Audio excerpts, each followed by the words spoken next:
présenter une recette de ceviche. C'est un plat en fait qui nous vient d'Amérique du Sud. À Tahiti, on va l'appeler la salade de poisson cru, on va mettre du lait de coco. Moi, je vais faire la variante un petit peu en mode tropical, dans laquelle je vais mettre de la mangue verte et des fruits de la passion, poméliane comme on les appelle ici. Donc là, j'ai pris le morceau de thon qui était un peu le moins noble, bien sûr très frais. Hein. La recette, elle est très simple. C'est une base de poisson cru. De manière générale, ça doit fondre dans la bouche. Vous pouvez prendre d'autres types de thon, en tout, même du saumon, enfin du bar. En tout cas, ça fonctionne bien avec un poisson qui est moelleux en bouche. Donc là, tout simple, du thon découpé. Là, j'ai mis du céleri, du concombre, de la papaye verte, un peu d'oignon vert et des herbes du persil plat. En fait, l'idée, maintenant, c'est de l'assaisonner. Souvent, on va avoir dans un ceviche une composante acide. Donc là, je vais prendre du jus de citron et de la poméliane. Ça va offrir un parfum. Il y aura une certaine acidité avec la mangue verte. Donc voilà, c'est un peu une version tropicale du ceviche. Et ensuite, je vais rajouter de l'huile d'olive. Le poisson se marie très bien aussi avec le poivre vert. Donc ça va être votre épice qui va venir un petit peu sublimer ce plat. Poivre vert, des capres, vraiment c'est des épices qui vont vous permettre d'augmenter votre plaisir. Maintenant, ce que je vais faire, je vais rajouter un petit peu de mangue verte. Alors toujours pareil, hein, sur de la découpe, ce que je fais une petite entame à la base de la mangue. Et une fois qu'elle est stable, là je peux commencer à découper. Donc rapidement, voilà. Je prends quelques morceaux, je vais juste rajouter voilà, des petits cubes. Ça va venir apporter ce parfum doux, sucré, acide, que j'affectionne particulièrement.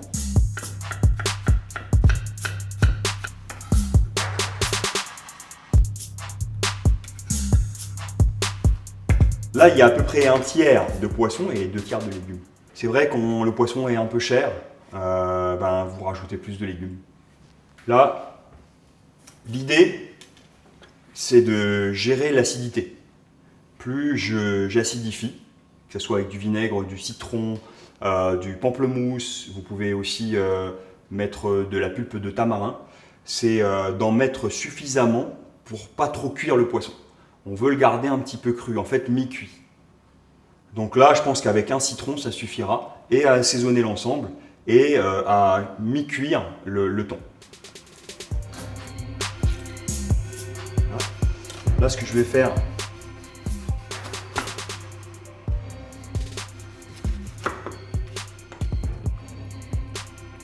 voilà, avec les graines, hein.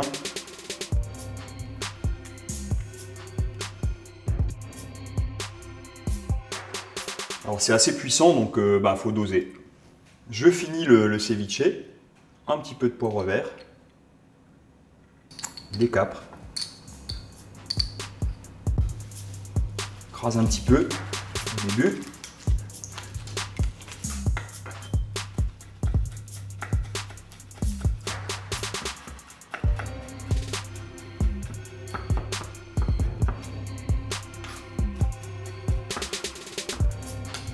Donc voilà, mélange de capres, de poivre vert.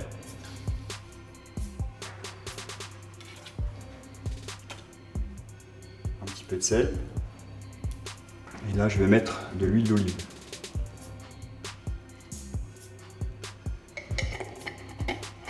Alors, vous auriez très bien pu en fait préparer une espèce de vinaigrette avec le jus de citron, avec les capres, avec le poivre vert, même avec la poméliane ou le fruit de la passion. Et tout mélanger, vous allez sur un îlot, vous allez à la pêche, vous attrapez un poisson, votre mélange il est prêt.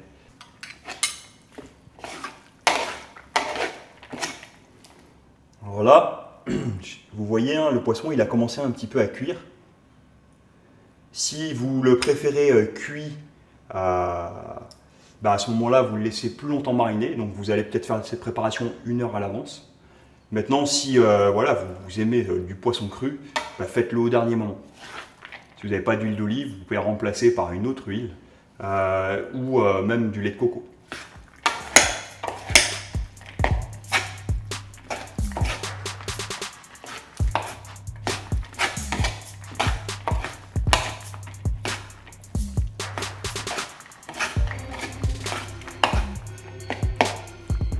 vous montre une petite variante.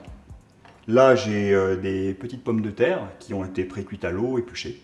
Moi, j'aime bien manger, un petit peu comme les salades de hareng aux pommes de terre, j'aime bien manger le ceviche, la salade de poisson cru avec de la pomme de terre tiède.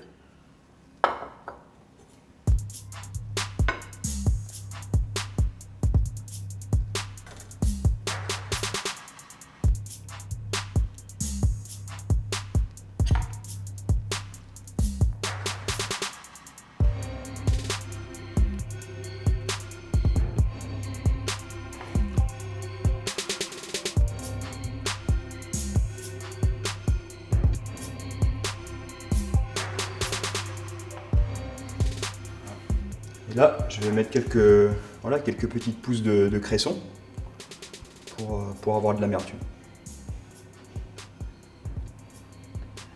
Voilà, un ceviche avec des pommes de terre tièdes.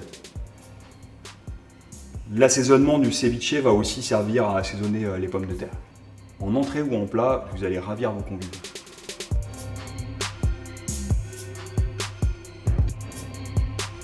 Sur cette nouvelle recette, je vais vous proposer un bouillon qu'on va faire avec les arêtes, les têtes du thon. Et vous allez voir, c'est pas très compliqué et en plus, c'est pas cher. Là, l'idée, en fait, c'est d'aller récupérer toute la chair dans le poisson. Là, vous voyez, les arêtes, il y a encore de la viande. Donc, on va le faire bouillir. Ensuite, je vais le dépioter. Pareil, dans les joues, on pourra récupérer de la chair. Et voilà. Et je ferai bouillir la tête ensuite. Mais si vous avez un plus gros faitout, à ce moment-là, vous faites tout cuire. Et là, pareil, il y a encore pas mal de chair ici, là. Et c'est ça que je vais aller récupérer. Donc, en fait, c'est un double usage. Le premier usage, c'est de récupérer la chair. Mais ensuite, avec le bouillon, on va pouvoir faire une soupe miso. Et à ce moment-là, en fait, on va utiliser tout le poisson. C'est-à-dire qu'on va optimiser l'utilisation du poisson ou de la ressource.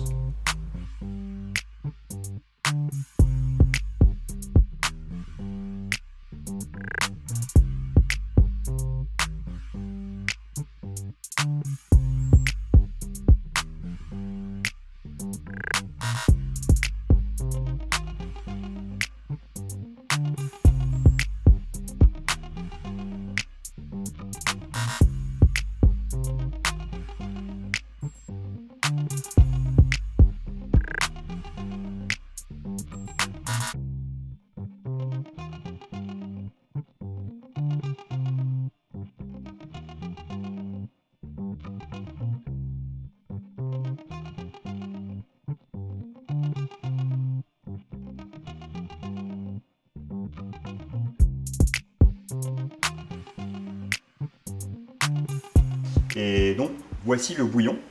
Maintenant, ce que je vais faire, je vais l'aromatiser. Donc, je vais rajouter quelques oignons, du céleri,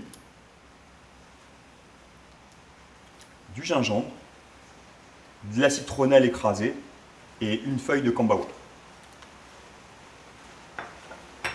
L'idée, c'est de faire un bouillon qui ait du goût. Et dans ce bouillon, je vais cuire des boulettes de poisson et crevettes. Donc là, j'ai pris quelques crevettes. Je vais le mélanger avec de la chair de thon.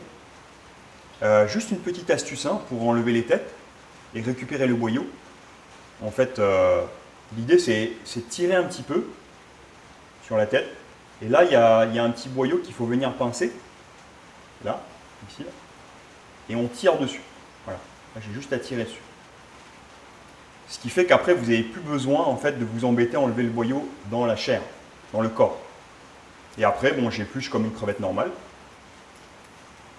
Là, j'ai juste besoin de la chair.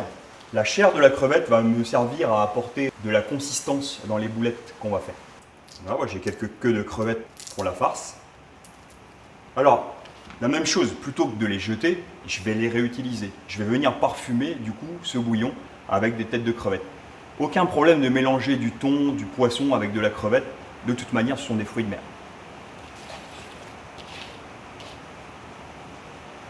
Je vais laisser bouillir à peu près 5-10 minutes, ça suffira. Ensuite, je vais récupérer le bouillon et on va passer à la suite de la recette.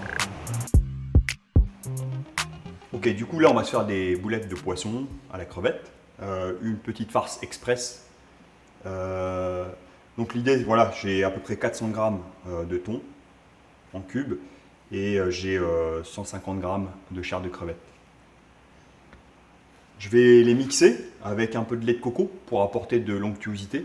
À vous de trouver la bonne quantité. Je pense que allez, 100 grammes, 80 grammes de lait de coco, ça suffira. Du sel, du poivre, vous pouvez mettre du gingembre, de l'ail. Moi, je vais faire quelque chose d'assez neutre. Il faut trouver la bonne consistance. Si vous mixez trop, ça va vraiment être un peu spongieux.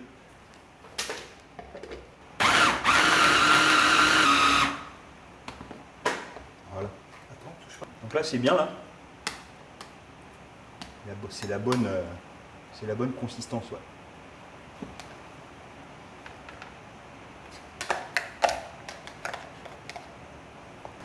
Là, je vais finir ma farce. Donc, j'assaisonne. Un petit peu d'ail en poudre, poivre, un peu de sel, un peu de coriandre haché. Donc là, la farce, elle commence à se tenir. Ça vous fait des très bons burgers aussi. Donc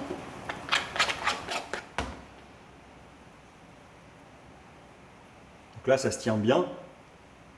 Si c'est trop liquide, elles ne vont pas se tenir. Mais là, ça va aller. Vous pouvez toujours aussi rajouter un œuf. Je préfère partir sur une farce naturelle. Ok, voilà, ma farce, elle est prête. On va passer maintenant à une phase intéressante. Comment façonner des boulettes et à la japonaise. Ouais. Ma partie préférée, c'est de finir le bouillon. Là, je vais enlever en fait toutes les carcasses de crevettes.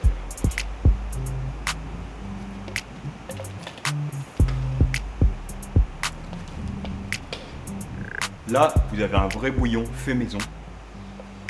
Quand vous achetez dans le commerce des bouillons, et ben, de toute manière, ça commence comme ça. Par contre, moi, je sais ce que j'ai mis dedans. L'idée maintenant qu'on a ce bouillon qui est parfumé, c'est encore une fois de l'assaisonner. Alors, j'ai pas mis de sel volontairement au début, parce que là, je vais utiliser du miso. Donc, le miso, c'est quand même très salé. Je vais prendre un peu de bouillon, je vais le délayer.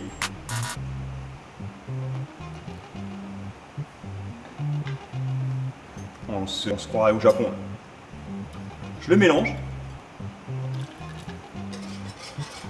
J'ai déjà une bonne base. À ce stade-là, si vous avez une grosse quantité, vous pouvez conserver au congélateur et sortir votre bouillon quand vous en avez besoin. Je vais l'utiliser tout de suite pour cuire quelques légumes, champignons, bok choy, de la salade. Oui, ça se mange cuit aussi. Et des pousses de soja. Et là, la farce qui a été préparée. Je vais vous montrer une petite astuce pour pouvoir faire des boulettes assez rapidement. Bouillon assez chaud. Là, l'idée, avec des mains propres bien sûr, c'est de venir prendre un peu de farce. Voilà. Je vais essayer de la façonner en fait, et en pressant, j'ai une petite boulette qui va sortir. Et avec la cuillère, j'ai juste à l'attraper et à la mettre dans le bouillon. D'accord? Donc je recommence. En fait, il faut que je brosse. En même temps que je vais appuyer avec les 3 doigts d'en bas, là, comme un tube dentifrice en fait. Je la fais sortir et je la fais rouler. Et quand elle est bien pincée, là, je l'enlève avec la petite cuillère. Alors, ce qui est marrant, ok, on peut aller après beaucoup plus vite. Ce qui est marrant, c'est que les boulettes, quand elles sont cuites, elles remontent à la surface. Voilà.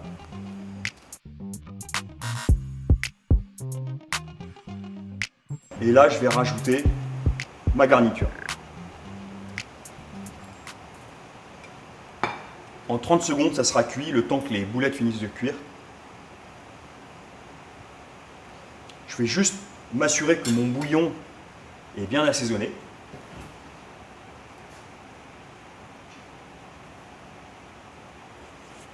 Voilà, il n'y a pas grand chose à rajouter, peut-être un petit peu de sel. Pour ceux qui préfèrent le gnoc mam, pas de souci. Là, maintenant, c'est assez simple. J'ai fait cuire des nouilles soba, donc ce sont des pâtes japonaises à base de farine de seigle. Vous pouvez utiliser d'autres pâtes, d'autres nouilles. Je ne sais pas si ça vous rappelle quelque chose, mais en tout cas, je sais que dans le Pacifique Sud, on aime bien manger ce qu'on appelle les noodles, donc les nouilles instantanées. Ben là, vous en avez un très bon exemple. Une chose est sûre, c'est que là, vous avez maîtrisé toutes les phases de la recette et surtout, en termes de plaisir, c'est inégalable.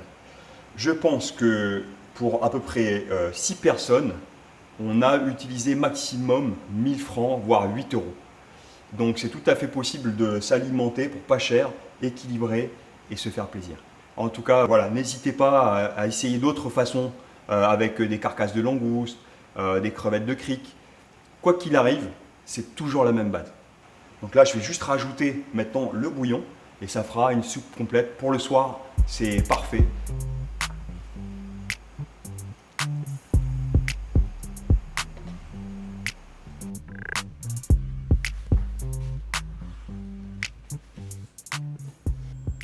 Alors si je vous parle rillettes, vous n'allez pas forcément penser au thon. Et bien justement, c'est ce que je vais vous montrer dans cette recette. Une rillette de thon avec une mayonnaise bien spéciale.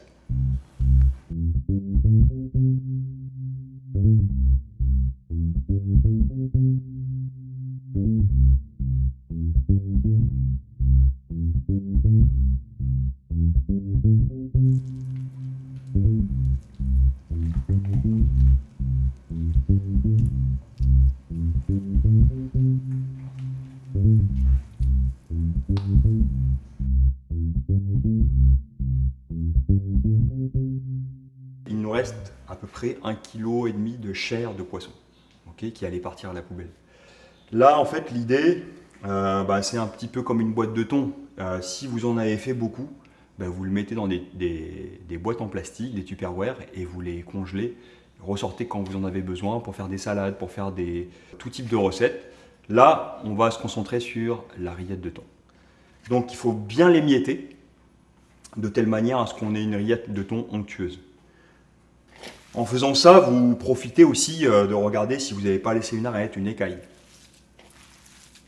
Alors, c'est aussi plus simple de le travailler quand c'est tiède. Une fois que ça a refroidi, en fait, ça se gélatinise et vous aurez beaucoup plus de mal à les feuiller.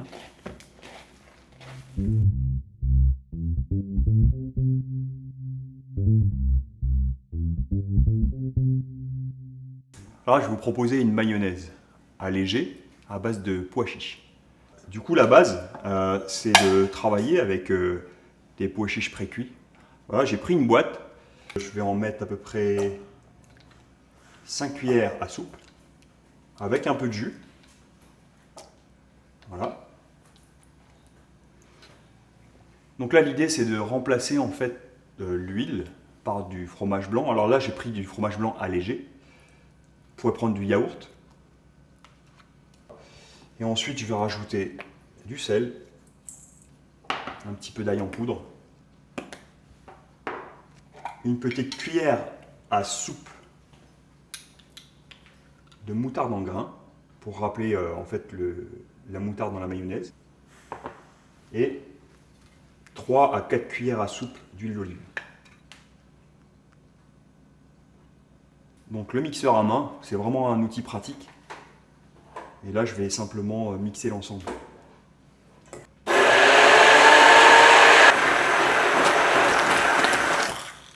Voilà, à ce stade-là, on commence à avoir la consistance d'une mayonnaise. Le pois chiche qui est venu épaissir.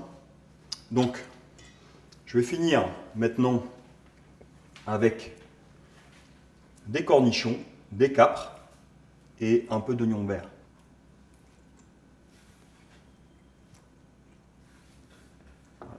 Je peux redonner un petit coup de mixeur sans trop abîmer le mélange.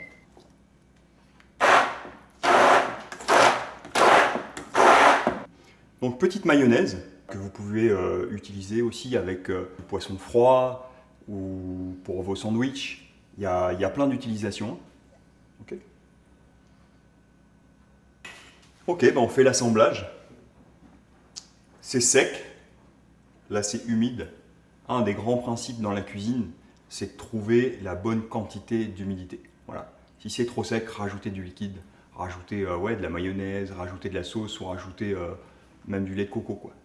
Okay. Donc là, je vais rajouter suffisamment de sauce, de mayonnaise à base de pois chiches, pour venir en fait humidifier le poisson qui est très sec. Pourquoi? En fait, quand on mange, si à un moment donné ça bloque à ce niveau-là, c'est vraiment des sensations qui ne sont pas agréables. C'est ce qu'on cherche dans la cuisine, c'est en fait à procurer du plaisir, des sensations plaisantes quand on s'alimente. Donc voilà, c'est de chercher ça. Là, je commence avec un petit peu de sauce, je mélange et je cherche la bonne consistance.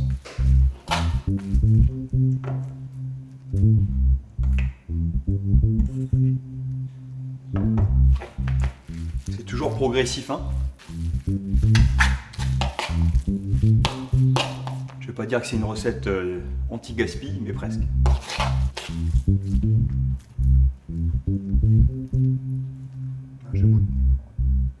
Moi je goûte comme ça, en fait, comme les Japonais, sur le dos de la main.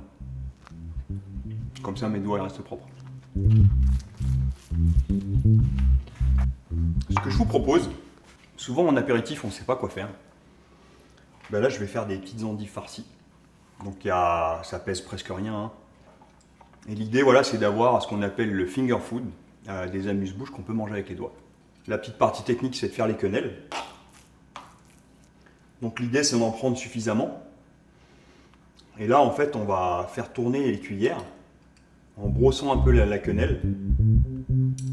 Là.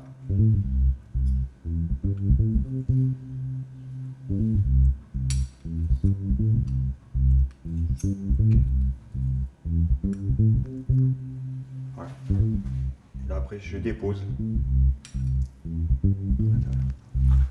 Bon, si vous rajoutez de la chair de langouste, de la chair de crabe, quelques crevettes, ça prendra une autre dimension. En tout cas voilà, c'est quand même une recette qui coûte pas cher.